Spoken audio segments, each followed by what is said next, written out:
Hey there, Detroit sports fanatics. I'm Taylor Phillips, and welcome to episode 213 of the Michigan Sports Truth that actually gets it right and reveals the truth instead of just being honest with lazy opinions. We're on Spreaker here. I'm live from my basement apartment office in the northern outskirts of McBain, Michigan, next to some roads that are like under major construction. It's like stranding a lot of traffic every day now. A one lane road. Anyway, you can follow me on Twitter at DT2Phillips, DT2Phillips with two L's. Also with me on Facebook Messenger Audio from the state of Georgia, as always, is my co-host Ed Smith. You can follow him at EdSmith313 on Twitter. That's EdSmith313. Originally from the Detroit area. Thanks so much for being on here with me again. How are you tonight? I'm doing quite fine, quite well, Taylor. I recently just celebrated my 23rd birthday, believe it or not, and had a good night. I had dinner with family and friends, seeing a movie, all that good stuff, but well rested. Ready to go over what we have on the menu tonight for our local Detroit sports teams. Oh, yeah. Definitely. Oh, by the way, before we get started on the Tigers, the Griffins, the Grand Rapids Griffins lost to the, got eliminated by the Lake Erie Monsters in 6 games.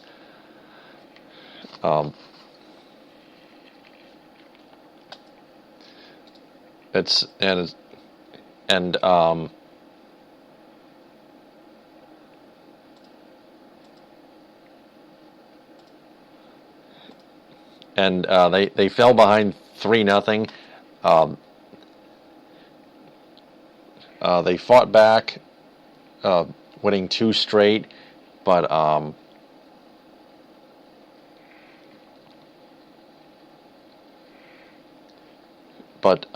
too much Lake Erie, too many mistakes by the Griffins, too many penalties. That cost them the season.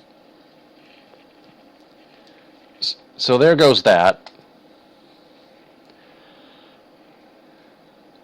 Why don't we just go ahead and get started with the Tigers? That one is long gone. First off, we found out an article from Jeff Moss of the Detroit Sports Rag. His latest article about Tigers and Red Wings owner Mike Ilitch in poor health again, which is the main reason why Tigers general manager Al Avila is keeping manager Brad Ausmus in Detroit.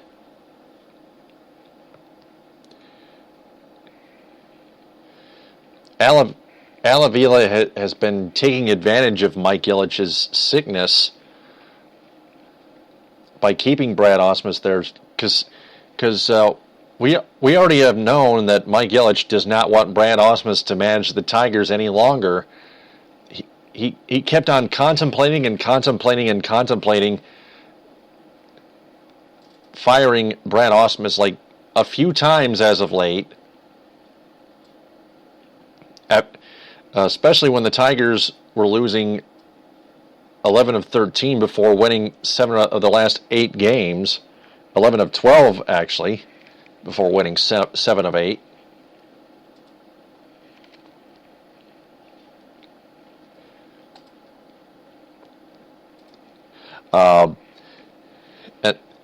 And then we also have Justin Spiro's tweets that Mike Ilitch is in poor health again. On episode 30 of the DSR, with Jeff Moss and Mahir Bhatnagar as the co-hosts, as the one-time co-host, Jasper Apollonia is going to be on this week's DSR podcast later tonight at 5 o'clock p.m. Eastern Time on Podcast Detroit from the Detroit Sound Studios above Activate Gaming in Ferndale in the Detroit area. producer Jessica Sarah, who posted that article, giving her credit about forgot what it was, but it's a good article by Jessica Sarah. She wanted us to share it, and we shared it. But back to the story here.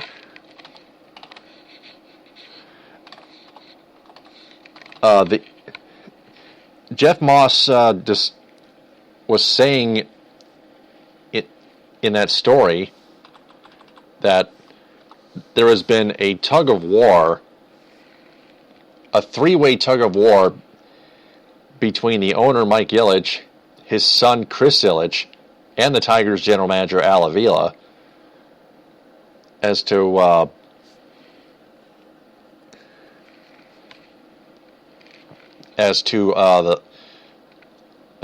whether or not the Tigers should fire Brad Ausmus, and if they do, what options are there available.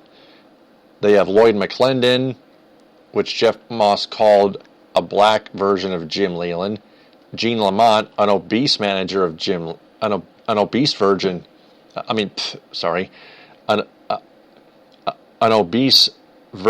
of Jim Leyland. Kurt Gibson, a Parkinson's disease version of Jim Leyland. And then they have Alan Trammell as the pockmarked face version of Jim Leyland.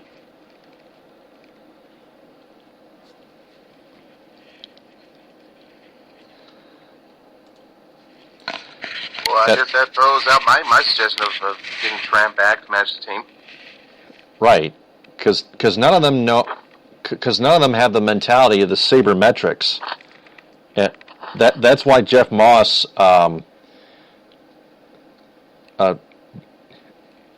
was speculating, not speculating, but pointing out that all those options were horrible, downright horrible. In terms of long-term benefit for the team going forward in an analytic way, yeah, I would say, not a smart move to potentially make in that regard. But it would seem that for a while at least, Brad Ausmus is getting a little bit of a, third or fourth or fifth second chance now. He'll probably try and make it much of a good impression as possible, while Mr. Ilitch is, dealing with his latest health crisis. Like you said, winning 7 after you losing 11 of your last 13, running off a string of winning 7 of your next 8, including a current 3-game win streak. Overall, I would say at least a couple of good quality teams in the Rays and the Phillies. I consider the Twins to be a train wreck. So knowing that you're getting good wins against the likes of the Rays and the Phillies lets me know, okay, yeah, it's not exactly time to pull the brakes on this season yet. Like I said, last time we talked, that we had an episode between you and I, Taylor. They are still in 4th place, but they've gotten much better in their record. They're now at 500, and now they're only sitting a mere 4 games back of now the division-leading Chicago White Sox. But like I said, they're only a mere game and a half out of 2nd place. And I think as long as the Tigers, I'm going to keep saying this again, I think as long as the Tigers keep hovering around, that as I guess 2nd or 3rd team, that's trailing most preferably the runner-up team in the AL Central, whether it's against Kansas City or Chicago or whomever. As long as if they get enough wins and they're the runner-up in the AL Central, they do have a good chance, I think, of getting one of those remaining wild card spots for the American League. So, like I said, with 162 games, a season that spans several months, this is a marathon, not a sprint. And I think with the Tigers, it depends on getting their pitching turned around. It seems that their scoring now is getting more and more productive. They've at least run off scored at least 5 runs the past 6, 7, 8 games now since, like you said, since they in this run where they've knocked off 7 of 8, 7 wins in 8 games. They've managed to score at least 5 runs in all the games. So that lets you know that their offense is getting back up to par. Now it's just a matter of getting their pitching back in order. A little bit difficult to do, though, with Jordan Zimmerman currently dealing with his injury problems. But as long as you get that fixed, it seems like there's, little hope here or there. You know, you see Francisco Rodriguez, the offseason addition. He's currently in the AL in saves. You know, you would wish that the team whip as a whole, which I consider to be a much more valuable tool for scouting a pitcher's worth to his team, which is walks and hittings. You know, how much of those are allowed per inning that you pitch. They have a team whip of 1.4. Which is not good. You want to keep that as low as possible, near the 1.1 or 1.0 range. It'll be, if you have it below 1.0, you have pretty much a phenomenal pitching staff here. But clearly, it's not being shown here by the Tigers. That's one indication. It seems for the most you know, good to semi-good to possibly great performance from Jordan Zimmerman, and then all the other pitchers, Justin Verlander included. Sometimes you want to hope to strive for is an above-average performance at best, because if they stink badly, and plus your team out a chance to win those games long before they even get a shot, which is what we saw in most parts of that 11-13 losing slump. So it's good to see that they've rebounded from that so far, but they're nowhere near as complete a team as possible. There's still things that need to be done, tinkering that needs to be toyed, all that good stuff. I still think Brad Ausmus needs to go, but hey, as long as they're winning games, he is building a better case for him to possibly stay, at least to finish out this season. Right, and then after the season, if the Tigers still don't make the playoffs, then they fire him, and then they can have a chance to go after either Manny Acta or Alex Cora or Joey Cora or Gabe Kapler. Those are the guys that have the sabermetrics mentalities. That's the point. Those are guys you would prefer, you know, and not only prefer, but hope they will be more reliable to not only, you know, enact those instincts that they have, not nearly instincts, but know those strategic choices of what the numbers and the metrics say, but also be smart enough to know manage key situations. Which clearly it's been a huge point for Brad Ausmus has been struggling to do now so far into his tenure, during his tenure as Tigers manager. That is correct. Oh, by the way, that was an 11-12 slump, by the way, before they won 7 of 8. Anyway, Jordan Zimmerman rebounded nicely after giving up 8 runs to the Minnesota Twins a week ago on Monday, and still got the win that night. He got another win yesterday on Sunday. On Sunday, the day before yesterday now. But he left the game with a strained groin in the 6th inning. He finished 5 2/3 innings and still got the win. He only gave up 2 runs. Now it looked to some fans that it might be at some level of severity of a strained groin issue for Jordan Zimmerman, which would have been a crushing blow to the Tigers' starting pitching rotation and to the team as well. But Zimmerman is now listed as day-to-day with his strained groin. He may miss a start, at least, but that's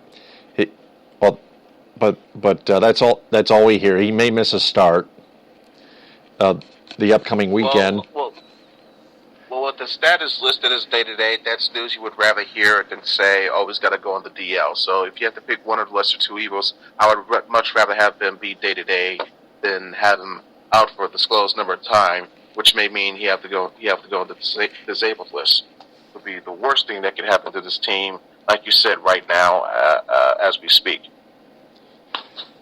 Yeah, and then Miguel Cabrera let the game at some point in that same game with a left knee contusion when he got hit by a baseball.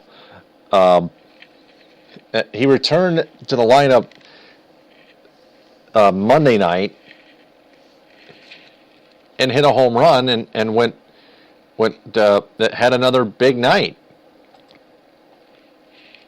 I mean, like you said, he went in this game, 3 for 3, 2 RBIs and 3 runs scored and a walk. He's back up to 327 with a 989 OPS. Yeah, and there's another what he did. There's another reason why Miguel Cabrera and Cameron Maben were co-AL Players of the Week. Cameron Maben is hitting 583. He was hitting 647 at one point, and his OPS was a whopping 1.508 after Saturday's late afternoon game when Dick Enberg was calling that game on Fox Sports Detroit. His OPS is still at 1.338. That is skyrocketing, Ed. That's absolutely tremendous, and we didn't expect that either. Absolutely not. That was a clear and utter surprise. Most were expecting him, I guess, a modest increase from what his low was last year. Nobody was expecting this. It's an absolute surge of power, you could say, a much welcomed one and a much needed one, especially for the Tigers' case, trying to win as many games as possible to salvage this season. And another injury update: Justin Upton, their left fielder, was out with a sore quadricep. That's what I heard. That's why Stephen Moya started in left field for the second game in a row. He finished 1 for 4 after going hitless Sunday afternoon, early afternoon. 1 for 4 Monday night, struck out twice, but he got a hit. He's hitting 308, and his OPS is 770, which isn't too bad. Stephen Bloom called him a strikeout machine, which is understandable because but just about as big of a strikeout machine as Justin Upton. But both their bats will develop, understandably, and while Justin Upton has been in the majors before, Stephen Moya is still younger than that. Moya's bat will develop. Justin Upton just has to get it together. I believe he will. He has plenty of time to do so. It's just a time of a season of adjustment. I'm pretty sure Nelson Cruz wasn't exactly building out his typical numbers that you usually see when he first started out and then making adjustments from the Yankees to the Mariners. Eventually that caught up. Now, it's back to his usual ways. I think we're going to see something similar with Jay Up. So I think it's a non-issue at this moment.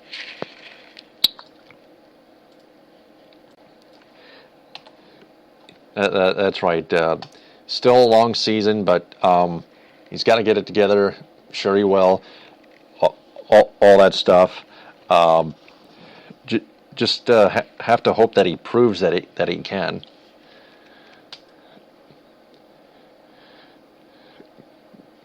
Because even though Moya hasn't played as many games as Upton this year, Moya still, again, 308 batting average, 770 OPS, still better than Upton's thus far this year. But who knows, right? Yeah, I mean, best case scenario for Moya, it would turn into a situation where it was briefly for Jared Sosa-Lamakia. Only he'll have a chance to have a longer sustained run with this than Sosa-Lamakia ended up, with McCann coming back. But it's an either or. It's a win-win. Either he continues to stretch, or Upton gets better and regains his touch. So again, if either guy improves and does well, it's a win-win either way.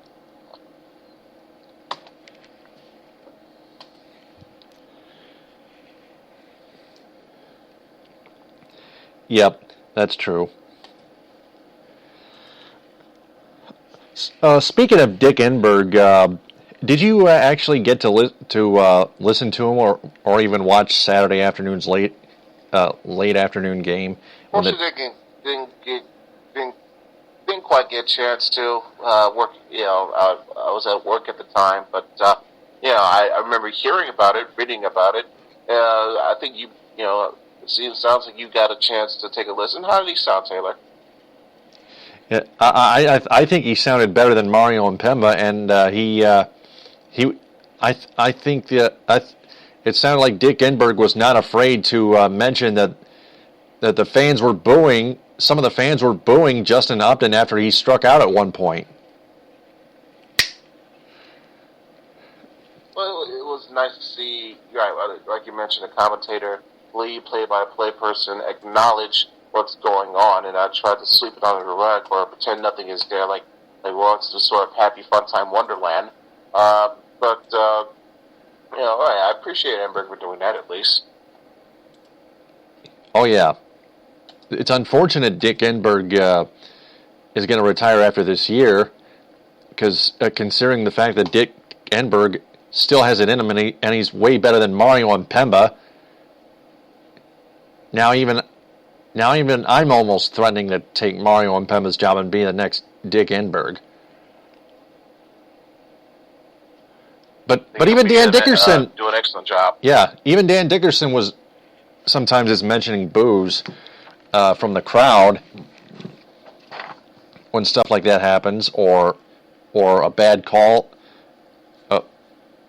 or the fans not liking a call, which was whether it was good or bad.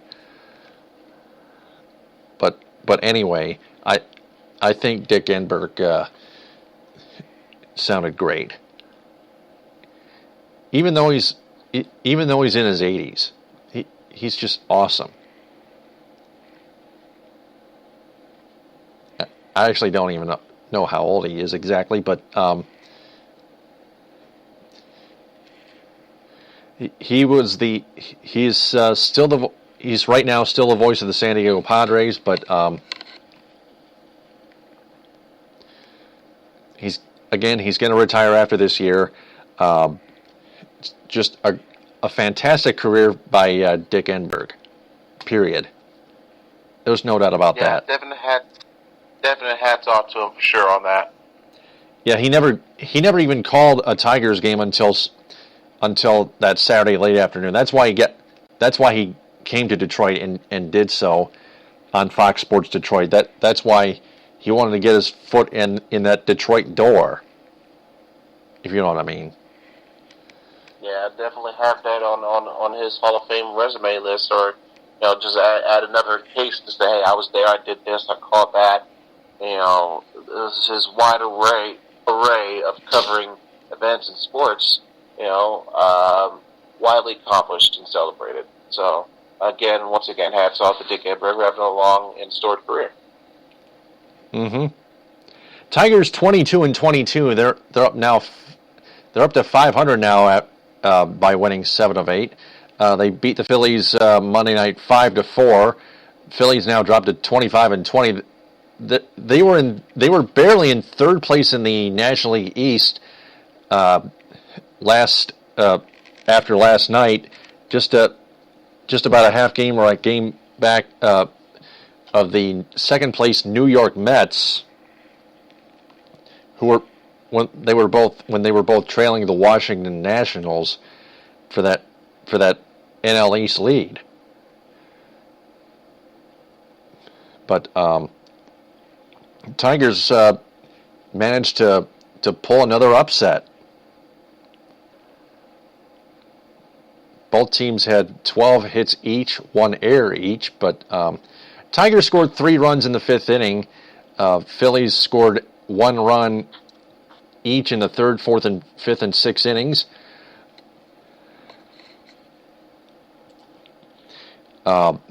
Miguel Cabrera again hit 2 home runs.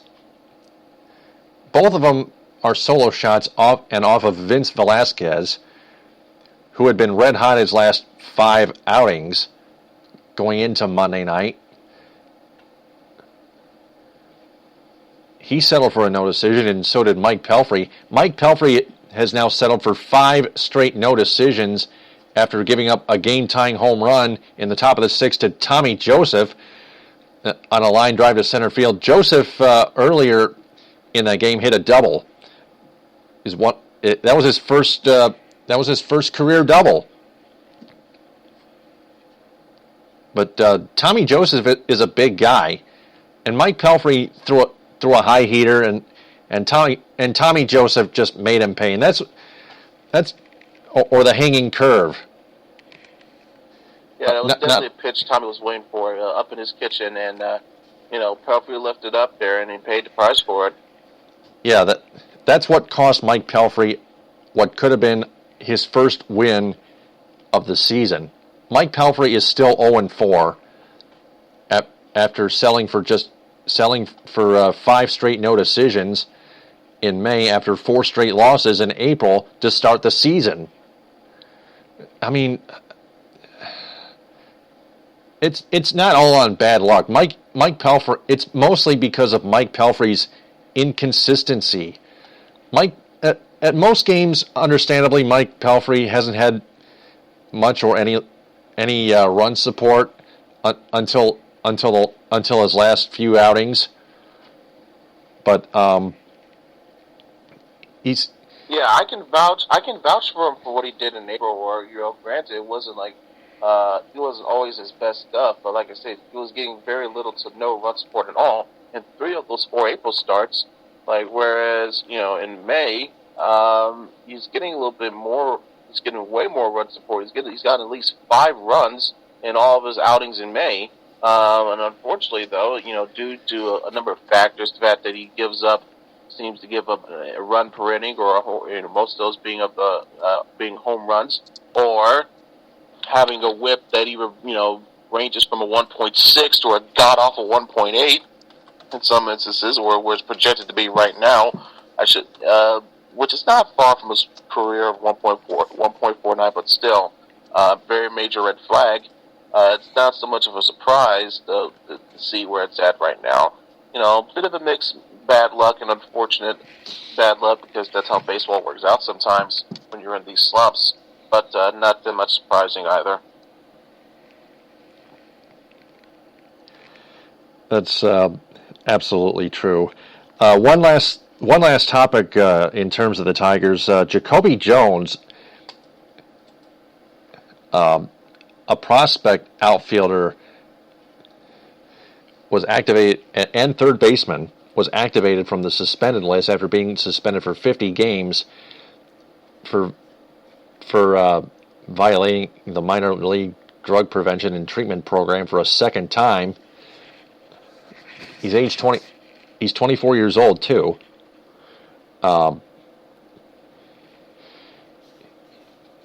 He was added to the lineup at third base for the Double-A Erie Seawolves. Before his 50-game suspension, he was batting .280 with 2 home runs and 4 RBIs in the Arizona Fall League, and he was in extended spring training in Florida while serving the suspension. He was acquired in a trade from the Pittsburgh Pirates at the 2015 MLB trade deadline, when Dave Dombrowski was their general manager, before he got fired at some point in August. Last year he hit .250 with 6 homers and 20 ribbies in 37 games for the Seawolves, after batting .253 with 18 doubles, 10 home runs, and 58 RBIs in 93 games for Bradenton, the Pirates' High A affiliate. Should be noted that according to a recent quote from Brad Ausmus, that Jacoby Jones has, quote, some raw power. He's a big kid, but he's still just a little raw, insinuating, I guess, that Ausmus feels that Jones definitely has a lot to develop with his all-around game, and how he handles himself with his hitting to complement his alleged raw power. This was in an article published by George Sipple of the Detroit Free Press. Credit goes to him. That was on May 17th, 2016. That was on a Tuesday at 1:37 p.m. Eastern Time. And a brief credit, by the way, for the quote that I used to Katie Strang on ESPN.com. She covers the Tigers for ESPN.com. That was from an article posted on May 2nd, and Jones was one of the feature points in that article. That is correct. Katie Strang's on top of it. So, we move on to the Red Wings.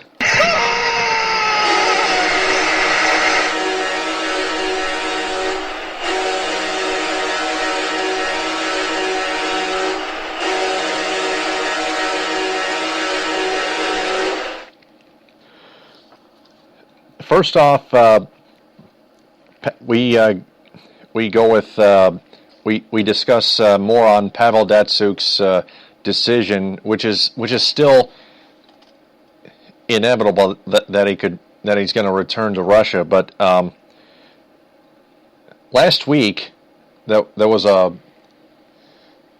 report that he agreed with the SAK St. Petersburg team in Russia in the KHL on a 2-year contract.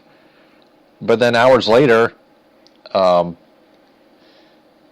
Datsyuk's agent denied it because Pavel Datsyuk never even spoke to the media about it or anybody else. I think they're just trying to. I think that was Jeff Seidel from the Detroit Free Press actually reporting it somehow. I don't even know if he made it up or got it from a mystical source. One of the two, but I think Jeff Seidel must have got ahead of himself. It could also probably have been used as a ploy to probably throw some people off of the fact that, Datsyuk has already made up his mind, and I guess they want to fully announce it themselves rather than have it being leaked out from some apparent third parties that they don't trust yet or something in the case. No, that's always a possibility that you don't want to rule out. Yeah, just another one of the 7 deadly sins committed by the Detroit Free Press. Deception. Don't you think I know that? Deception. One of those 7 deadly sins that the Detroit Free Press is trying to commit on the sports fans from all over the state of Michigan that love their teams so much, especially the Red Wings, who have won 4 Stanley Cups in our lifetime and still have a 25 season playoff appearance streak, understandably, but even though they have lost in the first round in 3 straight seasons and 4 times in the last 5 seasons, which is starting to be a decline, which is making this playoff streak a lot less relevant. But the Free Press, though, how in the hell is anybody on this planet ever going to trust those sinners? Those unapologetic sinners. Oh, come on. This is the same company that hires and parades around an unrepented plagiarist. So, that's all it needs to tell you about their practices, how they handle themselves and conduct themselves. Damn it! Yeah, I feel that. Just downright pathetic. Anyway, in other Red Wings news, the team has released defenseman Kyle Quincy and veteran center Brad Richards. That at least Ken Holland did something. Their general manager, the Red Wings. This is something that I do agree with. Because I think it acknowledges that Holland knows that he goofed up with those 2 bad contracts, especially Richards. Thankfully, this means I no longer have to see Kyle Quincy try to perform or attempt to be an AHL hockey player. He could try doing that, be a disaster of his own right, but at least he's not doing it no more in a Red Wings uniform. So that's a fine sight for me. I'm sure many other Red Wing fans as well, knowing that. Multiple sources were confirming that the Red Wings were not going to sign Richards or Quincy before July 1st, meaning that they parted ways. So Quincy and Richards are in fact indeed done in Detroit. They're both moving on. Brad Richards, I'd recommend that he considers retirement. Kyle Quincy, best of luck. That's all I can say. You were below average, if not terrible. Especially Quincy. Good Lord, I need all the luck you can get. Yep. Finally, one of the Ask Ansar articles from MLive.com, that the guy who recently labeled fans who live in a parent's basement. I mean, I live in a parent's basement too, but he's trying to insult fans that way, and that's just not cool. It's Ansar Khan is just being arrogant, but it definitely comes off as condescending for sure. Yeah, very condescending. But one of the Ask Ansar Khan articles,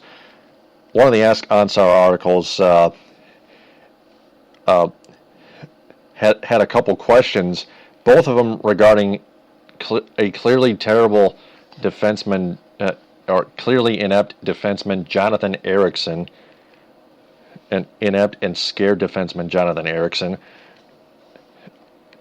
One of them, from a fan named Mark,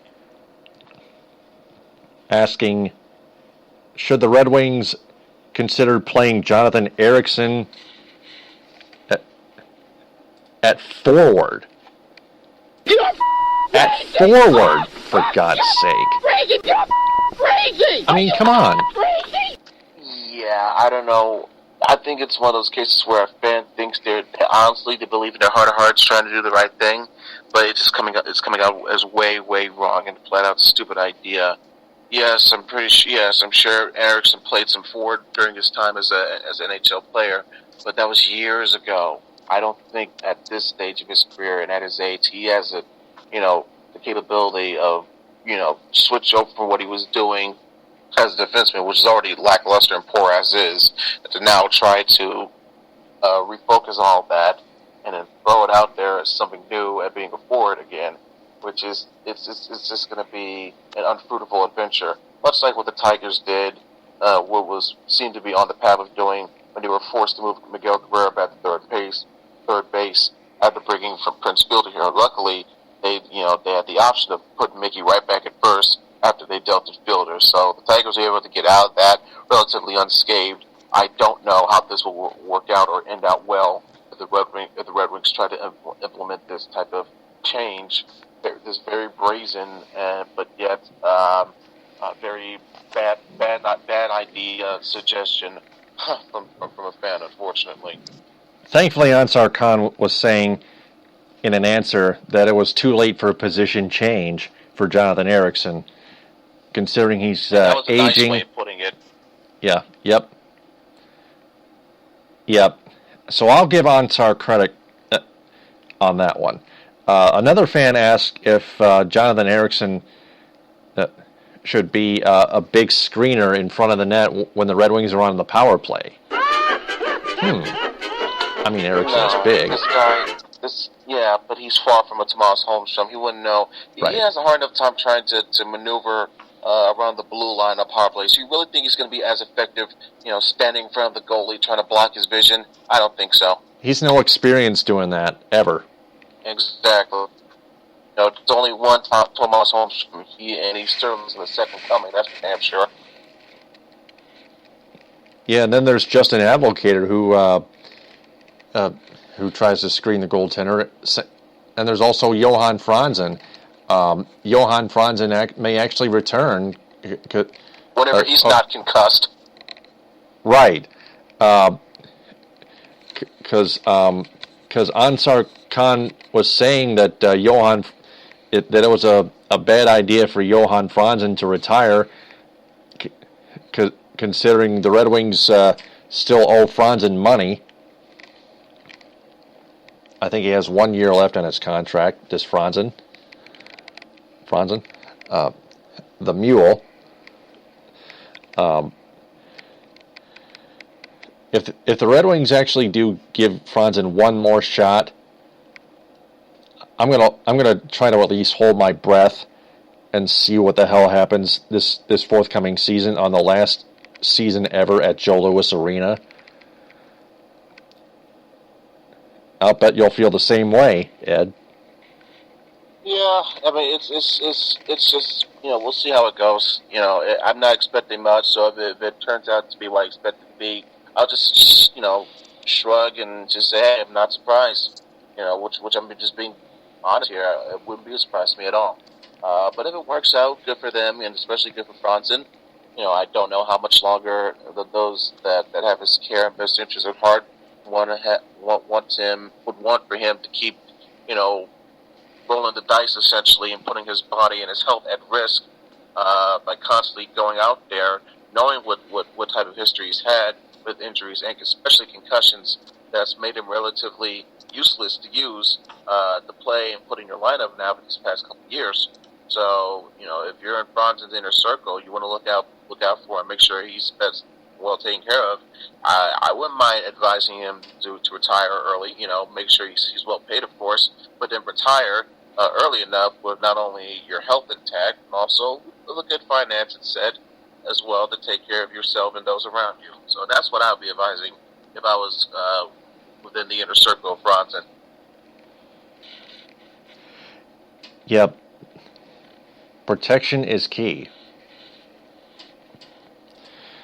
So with all that covered, we now go to 5 questions. Well, before you let him rip, Taylor, just one more minor thing to add, that the Red Wings did find their replacement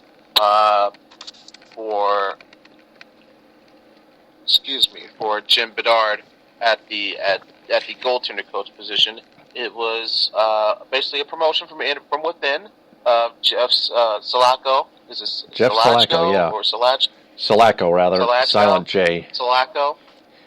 Yeah, Salacco. He was hired. He's basically was being brought up from Grand Rapids to now be the goaltender coach for the Red Wings. So yeah, that's right. I was going to add that too. Last minute Red Wings news before we get into 5 questions. Yeah, Salacco was the Griffins goaltending coach. Now he's going to be the Red Wings goaltending coach, alongside the former Griffins head coach and current Red Wings head coach Jeff Blashill after year 1. So we'll see how the chemistry builds up between those two coaches, especially in that regard. So let's carry on with 5 questions, shall we? Ready when you are, Taylor. Let them rip. It's time for 5 questions with Taylor the Gator Phillips. Question number 1: Is Tigers general manager Al Avila going to stay with Brad Ausmus as their new manager? After this year, considering Mike Ilitch continues to feel ill? No, I think no matter whether or not the condition of Mr. Ilitch's health improves, meaning whether or not he'll be able to get to say this time, and because like I said, Ausmus, this is the last year of his deal anyway. So even if you want him gone after this year, you can say we didn't want him back, or basically be similar to how the Red Wings parted ways with Mike Babcock. You could say, we just couldn't agree to terms, whereas fans underneath will say, okay, that's your code word for saying we're firing him, but we're not letting him out of his contract.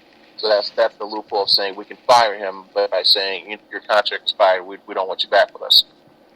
And I expect that would happen, depending on whether or not Ilitch gets healthy or not. That's not the case. I think Avila knows that if this season ends up, at least slightly better than what we've seen the last season and a half under Osmus's tenure, which is not saying much, seeing it's been an absolute train wreck.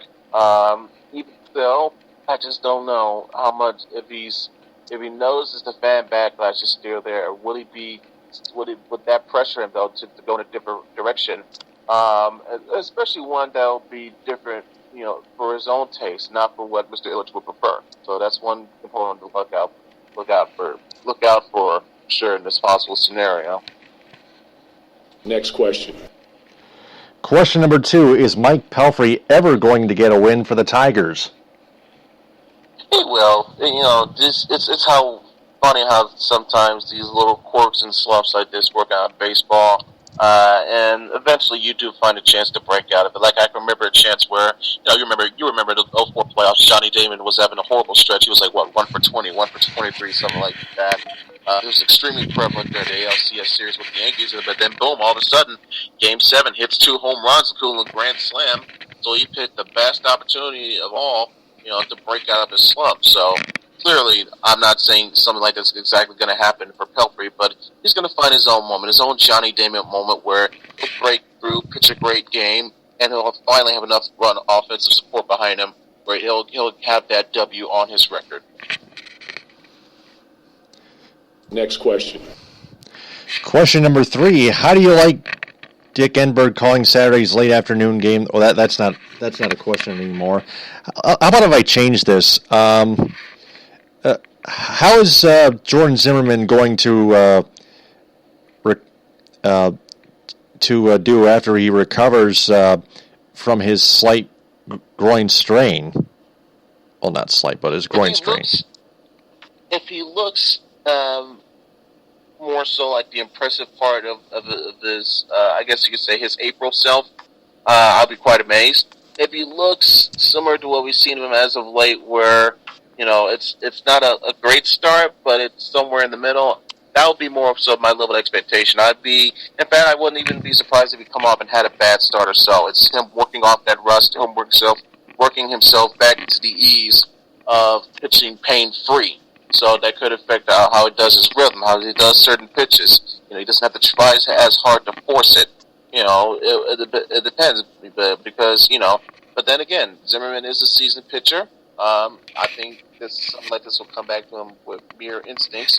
And I think he would have, after this injury passes him by, or rather this period passes by of him healing up, he'll have an okay return start. And I think eventually it will be working back to what we saw from him early this year, where he was pretty terrific as essentially, being their best performing starting pitcher by a mile. Hopefully he'll get better help around that regard from the likes of a Justin Verlander or so. But that's still yet to remain seen on all accounts from the rest of the starting rotation. But you hope it gets there eventually. Yeah, on TalkShoe, Louis Tenor, my live scoring update reporter on TalkShoe, the Michigan Sports Truth postgame edition on episode 41, predicted that Jordan Zimmerman would be out for about 2 weeks.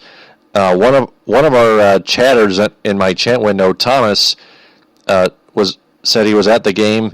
He was walking okay after shaking off that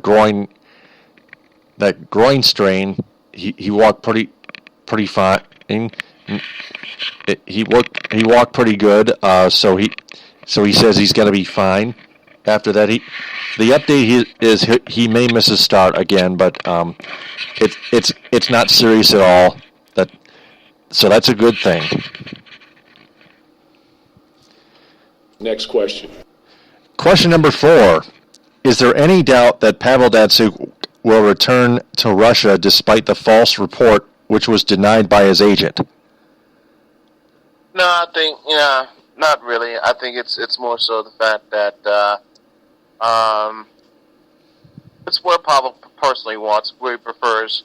I think he would feel much more comfortable, amongst his home country than being in the NHL. So this is his chance, his opportunity to do so. Unfortunately, it's just going to be basically a $7.5 million gunshot wound right to the Red Wings that I don't know. It's going to take him a while to recover from. There goes $7.5 million in the salary cap hit. Next question. And finally, question number 5. Could the Red Wings actually play Jonathan Ericsson at forward, or are fans just fantasizing to Ansar Khan of MLive.com? It's definitely the latter, with a twinge of much unbridled optimism to say, hey, he's been as bad as possible at this spot. Surely he can't be worse here.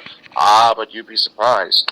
So I would advise that you stay away from this as much as possible, and please, never ever bring it up again or mention it ever. I'll advise that to that fan, not to you, Taylor, but to that fan. No, right. Well, as a matter of fact, to cap it all off, message to General Manager Ken Holland: remove Ericsson's no-trade clause now and release him and eat up all the rest of his money and get a better defenseman. I mean, at this rate, with your eating, if you got the power to do it. Contract one way or another, you're going to be eating a contract one way or another. This one and or Datsuk's, I'm sure that wouldn't mind to the Illiches how much money they've got. Okay, and they're trying to build a new stadium. Okay, I think they can afford to eat a contract or two.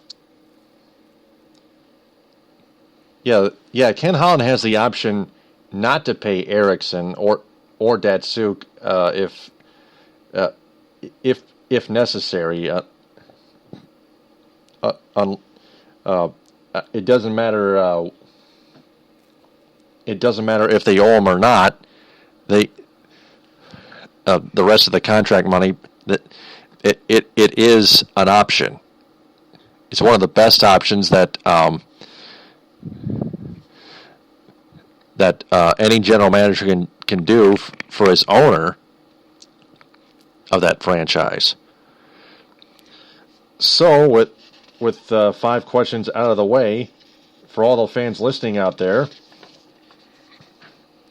if you want to answer those questions, just replay this episode 213, and answer them in the comment bank below this episode with the best of your abilities and with the best of your knowledge. Another reminder, please share this podcast on all social media networks, and thanks very much, and please keep it clean. Credit goes to Jeff Moss of the Detroit Sports Rag and Ansar Khan of MLive.com and George Sipple of the Detroit Free Press. Even though he works for a newspaper company that commits the 7 deadly sins. But credit also to Katie Strang of ESPN.com. Yes, that's right. Very good. A baseball writer and a hockey writer. She's on top of everything. That wraps up episode 213 of the Michigan Sports Truth on Spreaker. Ed, thanks so much again for your help. I'll talk to you again next week on episode 214. My pleasure, Taylor. Take care and have a safe night to you and all the listeners out there as well. Bye-bye. And for all the fans out there, and for Ed Smith, I'm Taylor Phillips. You can follow Ed Smith on Twitter at EdSmith313, and you can follow me on Twitter at DT2Phillips with 2 L's. I am Taylor Phillips. If there's anything you fans want more of or less on our podcast, please let us know. TTFN, ta-ta for now. Bon appétit.